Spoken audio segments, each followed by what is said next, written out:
नमस्कार दोस्तों, welcome to my YouTube channel. तो दोस्तों, पिछले कुछ दिनों से जो है मैं अपने यूट्यूब चैनल पे वीडियो पोस्ट नहीं कर पा रहा था, कुछ टेक्निकल इशू की वजह से।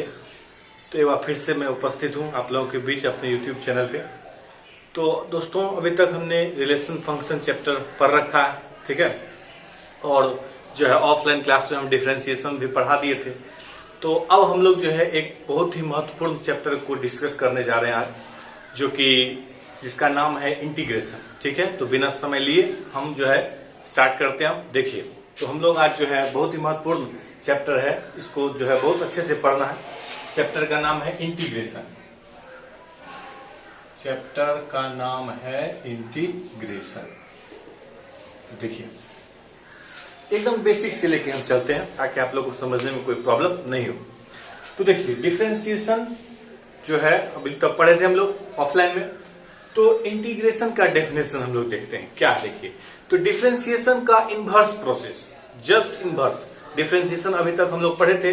तो डिफरेंशिएशन में जो है एप्लीकेशन ऑफ डेरिवेटिव भी हम लोग ऑफलाइन क्लास में पढ़ लिए थे।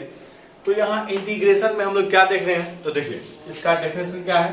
तो डेफिनेशन है इंटीग्रेशन is the inverse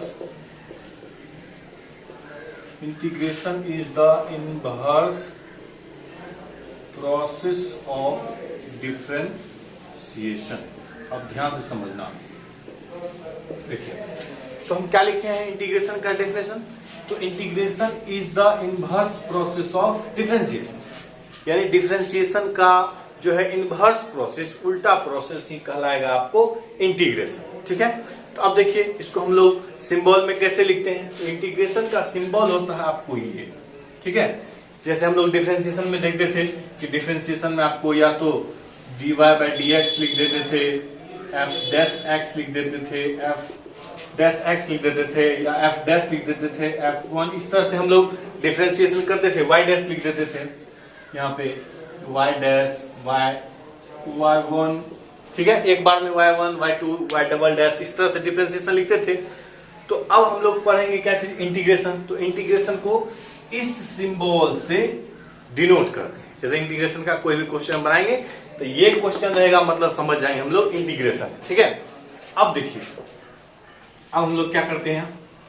तो यहाँ पे ये तो आपको हो गया इंटीग्रेशन का सिंबल, ठीक है, और ये कोई फंक्शन है, ठीक है, और ये dx है। बारी बारी से समझते हैं ये क्या है और ये क्या है। देखिए, तो डिफरेंशिएशन जैसे हम लोग करते हैं, किसी फंक्शन का डिफरेंशिएशन करते हैं, उसी तरह से इंटीग्रेशन भी हम लोग जो करते हैं तो किसी फंक्शन का ही इंटीग्रेशन करते हैं। ये आपको फंक्शन हो गया, जो जिसको इंटीग्रेट करना है वो फंक्शन हो गया।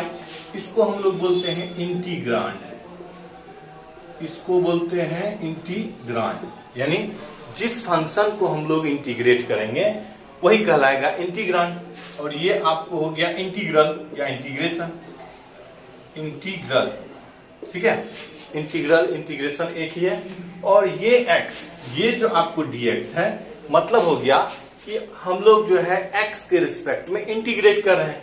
ये आपको क्या हो गया, तो integrate with respect to x, ठीक है। जिसके रिस्पेक्ट में इंटीग्रेट करेंगे वही यहाँ अगर d के रिस्पेक्ट में करेंगे तो t के रिस्पेक्ट करेंगे तो dt, यहाँ x के रिस्पेक्ट में कर रहे हैं तो dx, ठीक है। तो यहाँ क्या देख रहे हैं हम लोग, जिस फंक्शन को इंटीग्रेट करते हैं उसको बोलते हैं इंटीग्रांड। ये आपको इंटीग्रेशन का सिंबल हो गया। और ये dx कहने का सेंस है कि हम लोग x के रिस्पेक्ट में इंटीग्रेट कर रहे हैं, ठीक है। अगर यहाँ ft रहता तो हम लोग यहाँ dt लिखते, क्योंकि तब t के रिस्पेक्ट में डिफरेंशिएट होता, ठीक है। तो ध्यान से देखिए, हम लोग यहाँ क्या पढ़े अभी, तो integration is the inverse process of differentiation. Differentiation का इनवर्स प्रोसेस कहलाएगा आपको इंटीग्रेशन। ये हो गया इंटीग्रेशन का सिंबल, ठीक है। जिस फंक्शन को इंटीग्रेट करते हैं उसको हम लोग इंटीग्रांड बोलते हैं। और ये इंटीग्रेशन का सिंबल हो गया। और ये हो गया integrate with respect to x, यानी जिसके रिस्पेक्ट में डिफरेंशिएट इंटीग्रेट कर रहे हैं वो हम लोग यहाँ लिखेंगे। अगर t के रिस्पेक्ट में करते तो integrate with respect to t, ठीक है।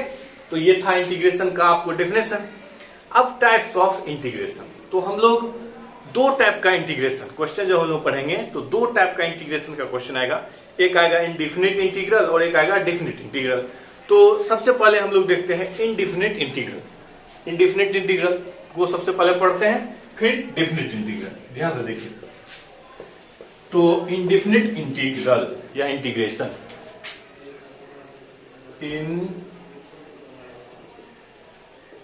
इनडिफिनिट इंटीग्रेशन, ठीक है। देखिए इसका डेफिनेशन लिखते हैं हम लोग, इस मानिए let F X be a function then the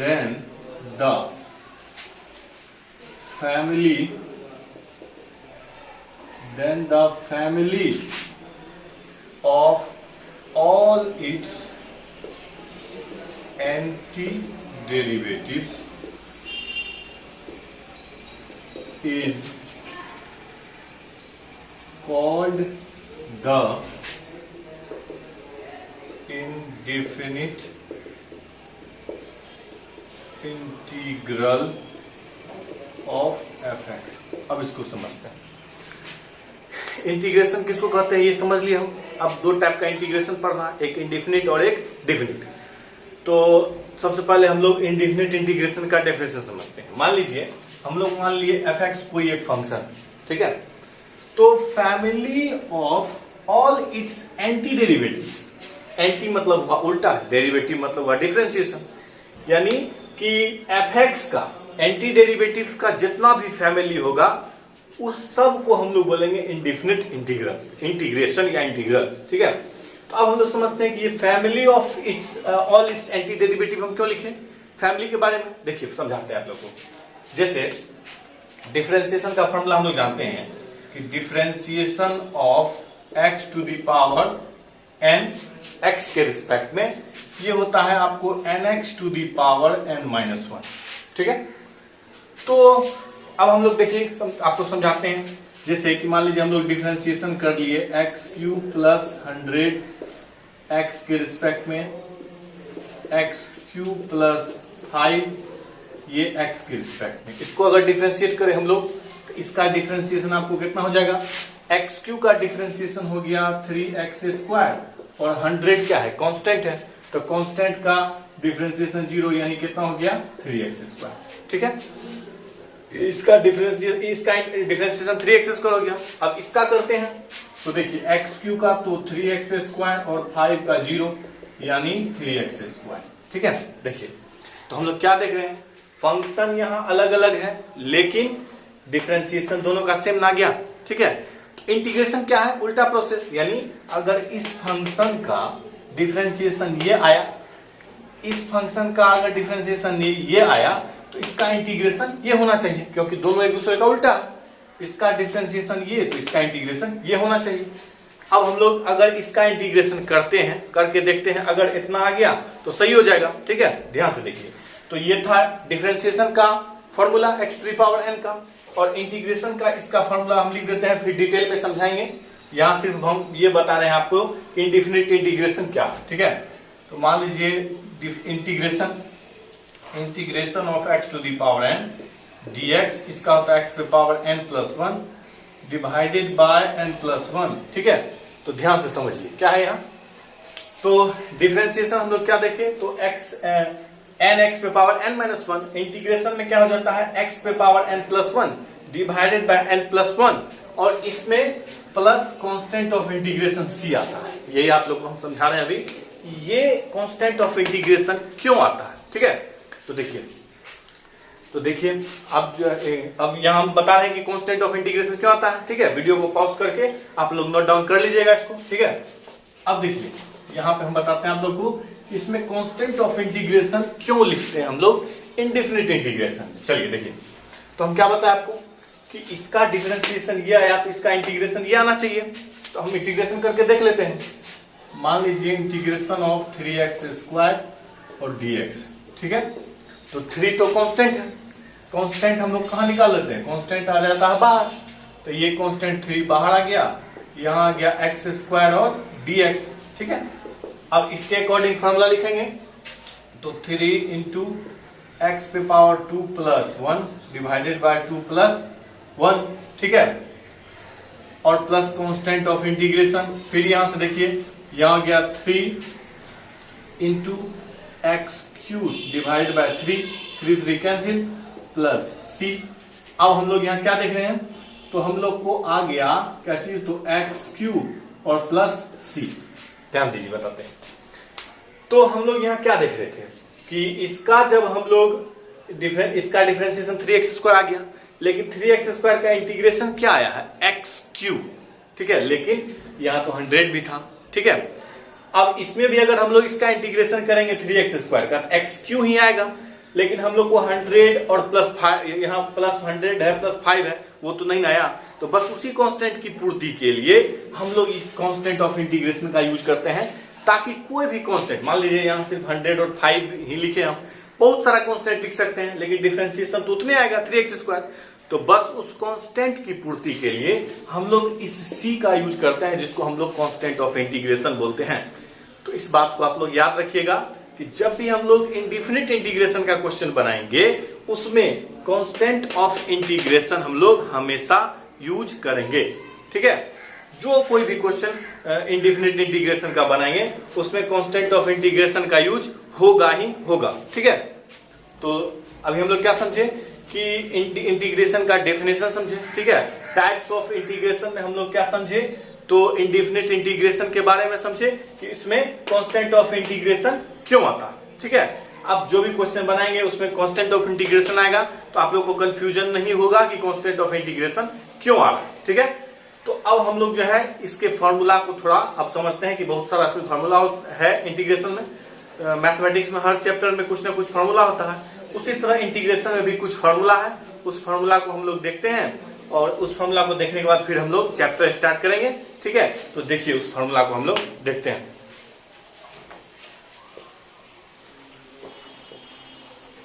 तो चलिए देखते हैं हम लोग कुछ फॉर्मूला, इंटीग्रेशन का बहुत ही महत्वपूर्ण फॉर्मूला है। इसी फॉर्मूला के यूज से जो है हम चैप्टर में क्वेश्चन बनाएंगे, ठीक है। चलिए एक एक करके देखते हैं फॉर्मूला। तो सबसे पहला फॉर्मूला आपका है कि x to the power n, ठीक है, x to the power n और dx, दैट मीन्स कि x के रिस्पेक्ट पे हम लोग इंटीग्रेट कर रहे हैं, ठीक है। तो इसका फॉर्मूला होता है कि जो पावर है x का पावर n है, तो x का power n plus 1 divided bye, बस इसी पावर को हम लोग नीचे ले आएंगे, n प्लस 1, x का power n plus 1 divided by n plus 1, अब प्लस कांस्टेंट ऑफ इंटीग्रेशन, ठीक है। और एक चीज और आप लोग याद रखिएगा बच्चों कि n का मान -1 के बराबर नहीं होना चाहिए, कि अगर n का मान -1 हो जाता है, तो मान लीजिए -1 प्लस 1 तो 0 हो गया, तो नीचे में डिनोमिनेटर अगर 0, तो हम लोग जानते हैं कि डिनोमिनेटर 0 मतलब अनडिफाइंड हो जाएगा। इसीलिए कि ये फॉर्मूला वैलिड है किसके लिए, तो जब कि n का मान -1 नहीं हो, बाकी सब जितना भी जो पावर रहेगा उस पर हम लोग इसको इंटीग्रेट कर सकते हैं, ठीक है। दूसरा देखते हैं कि dx, ठीक है, dx, तो अगर dx का सिर्फ अगर हम लोग किसी भी, जैसे कोई भी इंटीग्रेशन है, अगर सिर्फ dx है dt है, इस तरह का इंटीग्रेशन है, तो सिर्फ क्या करेंगे, तो जिसके रिस्पेक्ट में हम लोग इंटीग्रेट कर रहे हैं, यानी x के रिस्पेक्ट में, तो वो हो जाएगा x प्लस c तो सब में लगाना है, बताए हैं constant of integration. Indefinite integration का क्वेश्चन अगर हम लोग बना रहे हैं, तो उसमें कांस्टेंट ऑफ इंटीग्रेशन, इस c को बोला जाता है कांस्टेंट ऑफ इंटीग्रेशन, ठीक है, वो हमेशा लिखेंगे, ठीक है ना। इंडिफिनिट इंटीग्रेशन जो भी बनाएंगे तो कांस्टेंट ऑफ इंटीग्रेशन आएगा ही आएगा। नेक्स्ट फॉर्मूला, sin x का minus cos x, cos x का sin x, tan x का log sec x, cosec x का log cosec x minus cot x, और sec x का log sec x plus tan x। इसको हम लोग change भी कर सकते हैं, जैसे cosec को 1 बाय साइन, cot को cos बाय साइन, फिर जो ट्रिगोनोमेट्री का फॉर्मूला है उसको हम लगा सकते हैं, ठीक है। जैसे कि मान लीजिए 1 by sine cos by sine, तो 1 माइनस cos थीटा बराबर हम लोग जानते हैं 2 sin square theta by 2, change करके हम लोग वो भी यूज कर सकते हैं अकॉर्डिंग टू क्वेश्चन। जिस तरह का क्वेश्चन उस तरह का फॉर्मूला यूज कर सकते हैं। sec x में भी इसको हम लोग चेंज कर सकते हैं, sec x को लिख सकते हैं 1 बाय cos, tan x को sin बाय cos, फिर फॉर्मूला लगा सकते हैं। 1 बाय एक्स का इंटीग्रेशन log x या ln x भी इसको लिखते हैं, यानी नेचुरल लॉग। 1 बाय एक्स का इंटीग्रेशन जो है वो हो जाता है log mod x प्लस सी। मोड हम लोग लिखते हैं क्योंकि जो पॉजिटिव निगेटिव दोनों होता है तो मोड लगा दिए तो हमेशा पॉजिटिव हो गया। cot x का तो log sin x plus C, sec square x का tan x plus C, cosec square x का minus cot x plus C, sec into tan sec x, cosec into cot minus cosec x, e to the power x का तो differentiation भी x ही होता था, e power x, और integration भी वही होगा, ठीक है। और a to the power x का जब हम लोग डिफरेंशिएशन करते थे तो उसमें log a से गुना होता था, इसमें भाग होगा, ठीक है, यानी a to the power x by log a plus c, ठीक है। तो इतना फॉर्मूला और भी फॉर्मूला है, वो जिस तरह का चैप्टर आगे हम लोग पढ़ेंगे तो उस तरह से आप लोग को फॉर्मूला हम धीरे धीरे बताते जाएंगे, फॉर्मूला का प्रूफ भी बता देंगे, ठीक है। तो इस सब फॉर्मूला को आप लोग याद रखिएगा। कोई भी क्वेश्चन बनाने के लिए इंटीग्रेशन में ये सब बेसिक फॉर्मूला है, ये फॉर्मूला अगर आपको याद नहीं है तो एक भी क्वेश्चन नहीं बनेगा। साथ ही साथ दोस्तों ट्रिगोनोमेट्री 11th ट्रिगोनोमेट्री का जितना भी फॉर्मूला है सब फॉर्मूला का आप लोग याद रखिएगा। Sine a plus b, cos a plus b, sine a minus b, ये सब जितना भी sine c plus d, cos c plus d, 1 plus cos a, 1 minus cos a, ये सब फॉर्मूला आप लोग याद रखिएगा क्योंकि क्वेश्चन में आप लोग को ये सब फॉर्मूला का यूज होगा। फॉर्मूला अगर याद नहीं रहेगा तो क्वेश्चन आप लोग से नहीं बनेगा एक भी क्वेश्चन। तो इस फॉर्मूला का हम लोग देखे हैं, इसका थोड़ा बहुत एप्लीकेशन हम लोग कर लेते हैं कि जैसे इस फॉर्मूला पे कुछ सवाल देख लेते हैं, सब फॉर्मूला पे कोई एक एक सवाल देख लेते हैं और फिर हम लोग चैप्टर शुरू करेंगे, ठीक है। तो दोस्तों यहाँ जितना फॉर्मूला लिखे हैं आगे भी थोड़ा फॉर्मूला है इंपोर्टेंट है, वो सब फॉर्मूला भी बहुत इंपोर्टेंट है, ठीक है। तो उसको भी हम लोग देखेंगे, ठीक है। पहले इसका हम लोग कुछ एप्लीकेशन, हमने कुछ क्वेश्चन लिया, ठीक है। तो जितना फॉर्मूला अभी हम आप लोग को बताए हैं उसमें से जो है उस फॉर्मूला का हम लोग एप्लीकेशन कर रहे हैं, ठीक है। तो यहाँ दिया हुआ है कि integrate the following function with respect to X. आपको नीचे में कुछ फंक्शन दिया हुआ, ठीक है, उसको इंटीग्रेट करना है x के रिस्पेक्ट में, ठीक है, x के रिस्पेक्ट में। वैसे भी हम लोग देख रहे हैं कि dx dx dx dx और dx, सब जगह dx है। और बताए हम आप लोग को बताए हैं कि यहाँ जो वेरिएबल रहेगा उसी के रिस्पेक्ट में जो है आप लोग को इंटीग्रेट करना है, ठीक है ना, उसी के रिस्पेक्ट में आप लोग को इंटीग्रेट करना है। तो अब हम लोग यहाँ बारी बारी से इंटीग्रेट करते हैं। देखिए जैसे फर्स्ट क्वेश्चन है आप लोग का number A x square dx, ठीक है। तो फर्स्ट फॉर्मूला आप लोग को हम बताएं कि x पे पावर n का इंटीग्रेशन क्या होता है, ठीक है। उसमें n का वैल्यू -1 नहीं होना चाहिए, ठीक है, -1 नहीं होना चाहिए। इसको इंटीग्रेट करते हैं तो हम लोग फॉर्मूला के अनुसार क्या जानते हैं कि पावर में 1 ऐड होता है और वही पावर नीचे आ जाता है। इसको लिख सकते हैं x का पावर 2 + 1 और बस यही पावर को हम लोग डिनोमिनेटर में लिख देंगे plus constant of integration, c को बोलते हैं कांस्टेंट ऑफ इंटीग्रेशन। तो यहाँ पे क्या हो गया आप लोग का x³/3 + c, बस हो गया, सॉल्व हो गया क्वेश्चन, ठीक है। पहला क्वेश्चन आप लोग का सॉल्व हो गया। जिस तरह से आप लोग को फॉर्मूला बताएं उसी तरह से यूज करना। सेकंड क्वेश्चन देखते हैं, ठीक है। वैसे आप लोग वीडियो पॉज करके अपने से ट्रैक कीजिएगा, ठीक है, वैसे हम बनाइए देंगे, ठीक है, लेकिन पहले आप लोग को खुद से ट्रैक करना है, ठीक है। चलिए क्वेश्चन बी लेते हैं। बी नंबर का क्वेश्चन आपका क्या कह रहा है, देखिए ध्यान से। क्वेश्चन बी आप लोग को कह रहा है कि square root of x dx, ठीक है।